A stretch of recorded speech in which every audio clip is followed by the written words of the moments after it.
다음 소식입니다. 검찰이 북한 재개발 내 생활용 숙박시설 인허가 과정 비리 의혹에 대한 수사에 착수하고 부산 항만공사 등에 대한 압수수색을 전격 실시했습니다. 저희 KBS 취재 결과 감사원은 이미 이 해당 사안에 대해 특혜라고 지적한 것으로 확인됐습니다. 보도에 최재훈 기자입니다. 북한 재개발 상업업무지구 D-3구역에 건설 중인 지하 5층, 지상 59층 규모의 생활형 숙박시설입니다. 부산지검은 2018년 부산항만공사가 사업 시행자의 토지를 매각하는 과정에 비리 의혹이 있는 것으로 보고 어제 압수수색을 실시했습니다. 대상은 부산항만공사 재생사업추진단과 해양수산부 북항통합개발추진단 두 곳입니다. 감사원도 이 사건과 관련해 지난해 12월 부산 항만공사 관계자와 토지 매각 사업 제안 공모 심사위원들을 모두 불러 조사한 것으로 확인됐습니다. 감사원은 공모 당시 사업 제안서에는 가점이 높은 해외 유명 호텔을 유치하겠다고 제안했지만 사업자 지정 때는 생활형 숙박시설로 바꾼 것은 명백히 특혜라고 지적한 사실도 확인됐습니다. KBS가 입수한 2018년 사업시행 컨소시엄이 제출한 사업 제안서를 보면 특급 호텔 브랜드 유치라는 제목과 함께 구체적인 호텔 상표까지 기입했습니다. 하지만 사업자 지정 이후 개발 계획은 91% 생활형 숙박시설로 변경됐고 호텔 유치는 사라졌습니다. 특히 이 생활형 숙박시설 건축 허가는 2020년 4월 오고돈 전 시장이 자진 사퇴하는 날 건축주택국장 정결로 이루어졌다는 점도 의혹으로 제기된 바 있습니다. 당시 부산 동구청과 시민단체도 생활형 숙박시설 허가를 강하게 비판했습니다. 2018년에 이 사업이 처음 추진될 때 특급 호텔이 들어오기로 했으나 실제로는 생활형 숙박시설로 뒤바뀌었는데 이 과정에 대해서 전혀 어느 누구도 투명하게 밝힌 적이 없고 문서도 없는 그런 상황이었기 때문에 부산지검이 전격 압수수색에 들어가면서 난개발 비판을 받아온 북한 재개발 공모사업 전반으로 수사가 확대될지 주목됩니다. KBS 뉴스 최재훈입니다. 북한 재개발 지역 생활형 숙박시설 인허가와 관련해 검찰 수사와 감사원 감사가 동시에 진행되고 있습니다. 당초 사업계획과 다른 건축 허가를 놓고 부산시와 부산항만공사 또 해양수산부까지 서로 책임 떠넘기기를 한 것으로 저희 KBS 취재 결과 확인됐습니다. 특히 관계기관 모두 문제가 있다는 것을 알면서도 난개발을 방치해 검찰 수사까지 자초한 것으로 보입니다. 보도에 최재훈 기자입니다. 북한 재개발 상업업무지구에는 공동주택을 지을 수 없습니다. 지구 단위 계획에 불허시설로 명시돼 있기 때문입니다. 이 때문에 토지를 낙찰받은 사업자는 사업 계획 제안 당시엔 특급 호텔 유치를 전면에 내세웠습니다. 하지만 사업자는 당초 계획과는 다른 생활형 숙박시설로 부산항만공사와 토지 매매 계약을 체결하고 부산시에 건축 허가를 신청했습니다. 이후 관계기관 사이 책임 떠넘기기가 시작되고 그 과정은 2020년 6월에 열린 부산시의회 상임위원회에서 고스란히 드러납니다. 토지 매매 계약할 때 항만공사가 토지 사용 동의서를 써줬는데 이게 사업 계획이 변경돼도 가능한가 물었습니다. 부산시에서. 그죠? 그렇습니다. 부산시 질의에 부산항만공사는 토지 매매 계약서 사업 계획은 인허가에 따른 변경 사유 발생 시 변경이 가능하다며 허가기관인 부산시가 바꾸라고 책임을 떠넘겼습니다. 해양수산부도 건축심의에서 지구 단위 계획상 공동주택 건립이 불허되어 있는데 생활형 숙박시설은 주거 용도로 전용될 우려가 커 규모를 최소화해야 한다고 주장하기도 했습니다. 하지만 부산시는 소송 위험까지 감수할 수 없고 해수부가 지구 단위 계획을 바꾸라며 책임을 다시 해수부에 넘겼습니다. 우리 북한 같은 경우에는 지구 단위 계획으로 모든 걸 정해놨으니 그 지구 단위 계획을 바꿔주시오. 그렇게 협의를 했습니다. 검찰이 난개발을 불러온 3년 전 관련 기관의 책임 떠넘기기를 어떻게 수사할지 주목됩니다. KBS 뉴스 최재훈입니다. 저희 KBS가 보도한 북한 재개발 내 생활형 숙박시설 건설 의혹과 관련해 감사원이 부산항만공사가 민간 사업자에게 특혜를 제공했다며 감사 결과를 발표했습니다. 감사원은 부산항만공사 관련 직원들에게 파면과 해임 등 중징계를 요구했는데요. 검찰 수사도 한층 더 탄력이 붙을 것으로 보입니다. 보도에 강혜슬 기자입니다. 북한 재개발 상업 업무지구에 건설 중인 1,200여 실 규모의 생활형 숙박시설. 2018년 민간 사업자가 특급 호텔 유치로 사업계획서를 제출했지만 사업자 지정 이후 59층짜리 생활형 숙박시설로 변경됐습니다. 감사원은 이에 대해 부산항만공사가 민간 사업자에게 특혜를 제공했다고 지적했습니다. 감사원은 사업자가 사업계획서가 다르게 건축 심의를 신청했다는 것을 부산시로부터 통보받고도 부산항만공사가 이견 없음으로 답한 것은 부당한 업무 처리라고 밝혔습니다. 분양을 목적으로 한 개별 주거 용도로 변질될 우려가 있는데도 부당하게 승인했다는 겁니다. 또 건축 허가와 관련한 해양수산부의 법률 검토나 국회 자료 요구에서까지 사업 계획을 확인하지 않고 처음부터 생활형 숙박시설이라고 거짓 대응한 것으로 확인됐습니다. 이에 따라 감사원은 부산항만공사 관계자들에 대해 해임이나 파면 등 중징계를 요구했습니다. 감사원은 공사 중인 D3 블록에 대해 사업 계획대로 이행되지 않을 시 손해배상을 청구하라고 부산항만공사에 통보했습니다. 이에 대해 부산항만공사는 감사원이 요청한 사항에 대해 법률 자문 등을 통해 충분히 검토해 진행하겠지만 직원들의 중징계 건에 대해선 재심의를 요청할 계획이라고 밝혔습니다. 감사원 감사 결과가 나온 만큼 이미 부산항만공사와 부산시 등을 압수수색하며 북한 재개발 건축 인허가 과정을 들여다보고 있는 검찰 수사는 더 탄력이 붙을 전망입니다. KBS 뉴스 강예슬입니다. 부산의 미래를 좌우할 북한 재개발 사업이 감사원 감사 결과 부실투성이로 진행된 사실이 확인돼 파장이 커지고 있습니다. 부산항만공사는 민간 사업자가 공공기업 약속을 저버렸는데도 이를 승인했고 결국 사업자가 얻은 특혜만큼 사업의 공공성은 훼손됐습니다. 보도에 이슬 기자입니다. 북한 재개발 상업 업무지구입니다. 이곳에 1,200여 실 규모의 생활형 숙박시설을 짓고 있는 민간 사업자가 입찰 공고 당시 부산항만공사에 제출한 사업계획서 내용입니다. 문화집회시설 무상임대와 크루즈 지원시설 설치를 포함해 6가지 시설에 모두 180억 원을 투자한다고 돼 있습니다. 이 공공기여 계획은 평가 때 그대로 반영됐고 실제 사회적 가치 실현 분야에서 가장 높은 점수를 받았습니다. 하지만 감사원 조사 결과 이 중 5개 시설이 이행되지 않았습니다. 2개의 시설은 아예 설계 반영조차 되지 않았고 3개는 규모를 대폭 축소했습니다.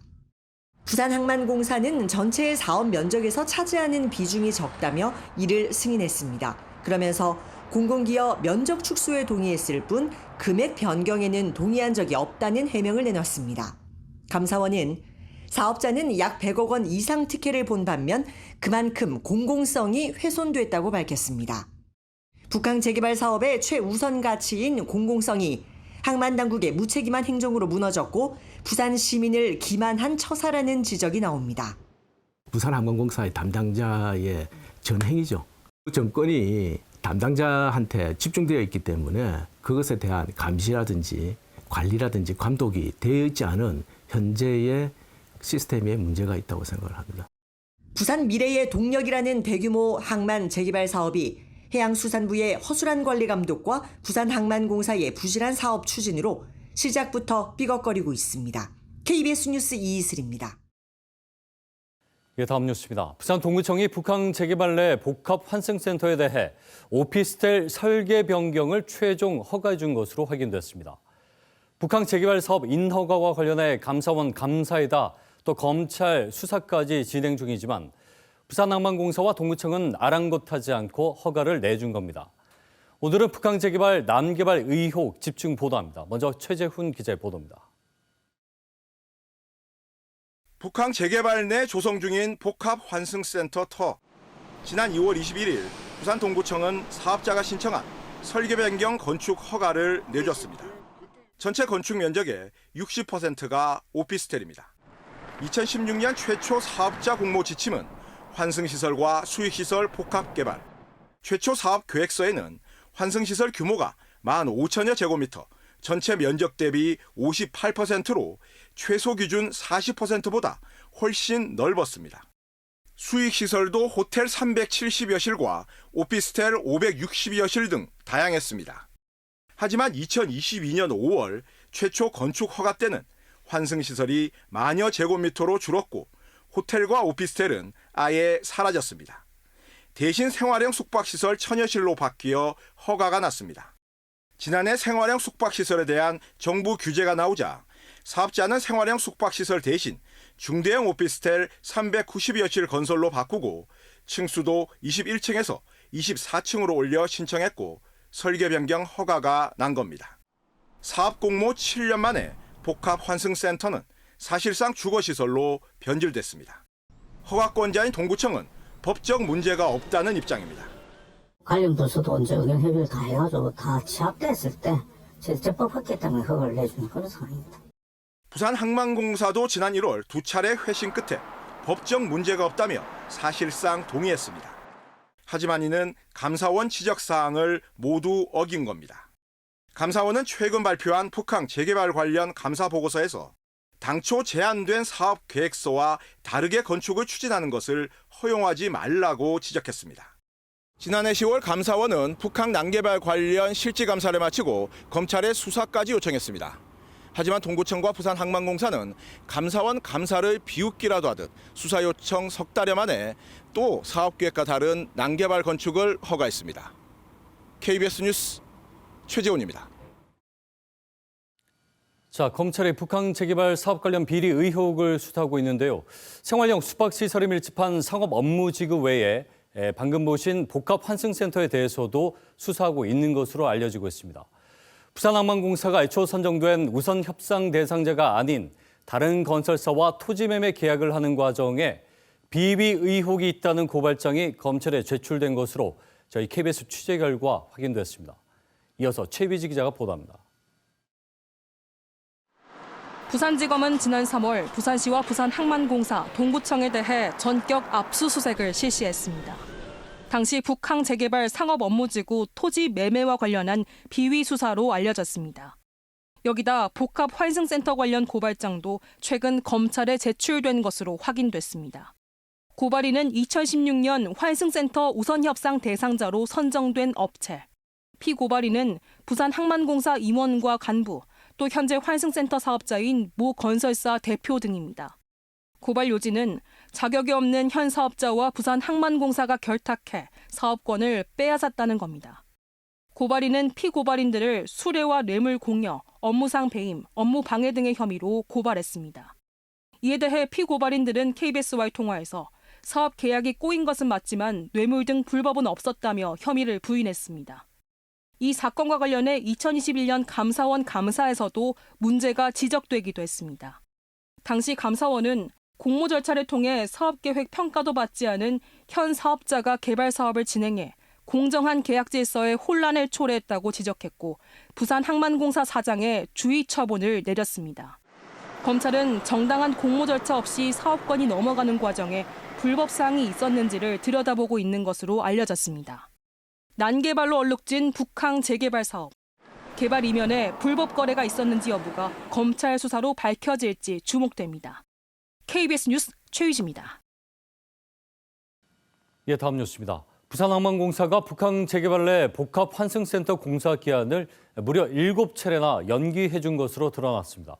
이 때문에 부산역과 북항을 연결하는 보행로가 수년 동안 끊긴 채 방치되는 등 기형적인 개발이 진행되고 있습니다. 보도에 최재훈 기자입니다.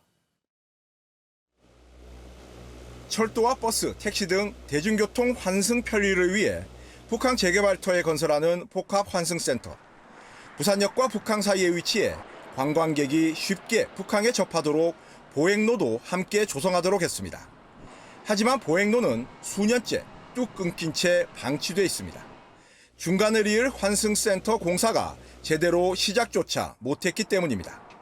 보행로 연결을 위해 부산항만공사는 환승센터 토지 매매 계약 당시 공사 기한을 명시했습니다.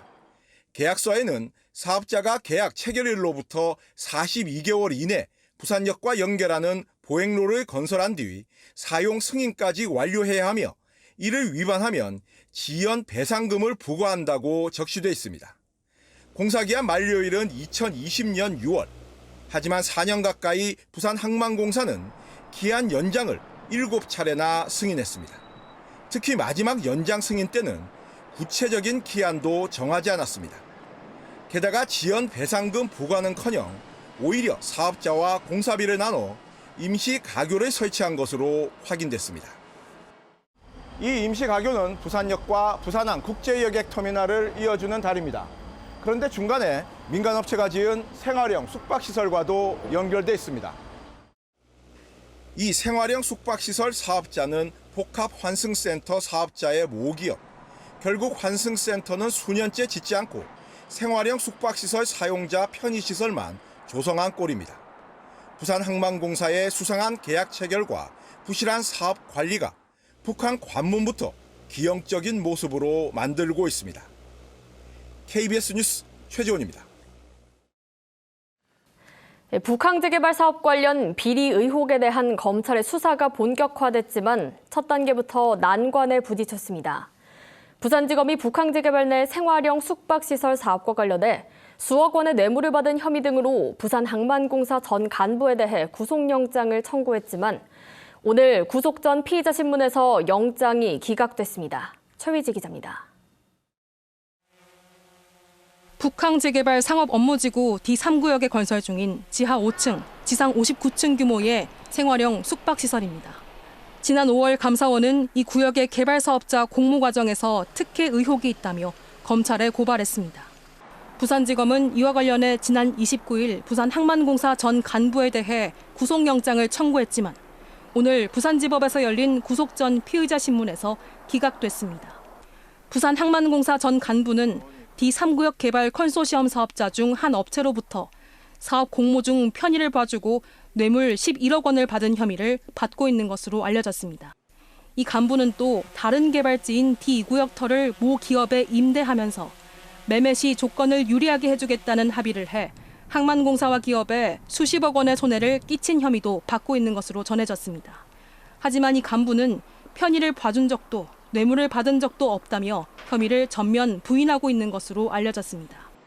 부산지법은 이 간부가 퇴직한 지 3년이 지나 용역비 명목의 돈을 받아 허가 관련 대가로 보기 어렵다며 피의 사실에 대한 다툼의 여지가 있고 도망이나 증거인멸의 우려가 크다고 보기 어렵다며 영장 청구를 기각했다고 밝혔습니다. 법원은 용역비 명목으로 돈을 건넨 시행사 관계자에 대한 구속영장 청구도 기각했습니다. 검찰은 지난 3월과 4월 북항 재개발 사업 비리 의혹과 관련해 부산항만공사와 해양수산부, 부산시, 동구청 등을 잇따라 압수수색했습니다. 기관 압수수색 뒤 7개월 동안 수사 결과가 나오지 않아 검찰이 늑장 수사를 하는 것 아니냐는 비판이 제기되기도 했습니다. 7개월 만에 이뤄진 관련자 첫 구속영장 청구가 기각되면서 북항 재개발 비위 의혹 관련 수사가 쉽지 않을 것으로 보입니다. KBS 뉴스 최휘지입니다.